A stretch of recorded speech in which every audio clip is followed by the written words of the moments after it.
ધરીમાં મામલતદાર અને આંગણવાડી સંચાલિકાઓ આમને સામને આંગણવાડી સંચાલિકાઓને બીએલઓની કામગીરી ધરાણ સોંપાતા મામલો બન્યો ઉગ્ર। આંગણવાડી સંચાલિકાઓની મીટિંગમાં અધિકારી દ્વારા ખખડવામાં આવતા 3 સંચાલિકાઓની તબિયત લથડી। આંગણવાડી સંચાલિકાઓનું કામનું ભરણ હોવાથી બીએલઓની કામગીરીઓ અસ્વીકાર કર્યો હોવાનું રટણ। ધારી મામલતદાર પર સંચાલિકા દ્વારા ગંભીર આક્ષેપો। બીએલઓની કામગીરી નહીં સ્વીકારો તો વોરંટ ઇસ્યુ કરવામાં આવશે ના આક્ષેપ। 3 સંચાલિકાઓની તબિયત લથડતા ધારી સરકારી દવાખાને ખસેડાયા। સમગ્ર ઘટના મામલે મામલતદારનું મોત। રિપોર્ટર બટુક સોલંકી।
હું ડાયાલિસિસ કરાવું છું એટલે સાહેબ મારાથી આ કામગીરી થાય એમ નથી કે જે રજૂઆત હોય ને એ તમે બધું કે અટાણે લઈ લો ઓર્ડર, અટાણે નથી બોલવાનું, ત્યાં બધા ઓર્ડર સ્વીકારી લો, પછી એ બધું તમે ફાઇલું મૂકીને તમારે જે કરવું છે ને એમાં આગળ પગલાં લે।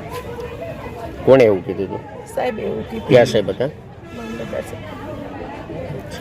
તમારી માંગ શું છે હવે? સાહેબ મારાથી કામ થાય એમ જ નથી એટલે હું કરી શકું જ નથી। મને કિડનીની પ્રોબ્લેમ છે અત્યારે, તકલીફ પણ।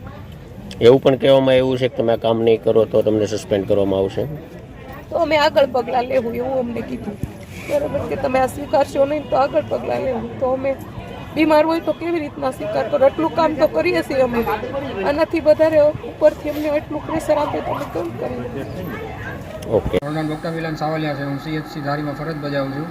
આંગણવાડીના 3 બહેનો અહીં આવેલા હતા જે પેનિક એટેક જેવું એને સ્થિતિ લાગતી હતી, તો અમે લોકોએ પ્રાથમિક સારવાર આપેલી છે અને પ્રાથમિક સારવાર બાદ તેમાંથી 3 હતા જેમને એક બેન હતા એને કિડનીની ફેલ હતી, તો એનું બીપી વધારે હતું, તો એને બીપીની અમે પ્રાથમિક સારવાર આપીને એમને અમે કહ્યું છે કે જરૂર પડે તો અમરેલી જતા રહેજો।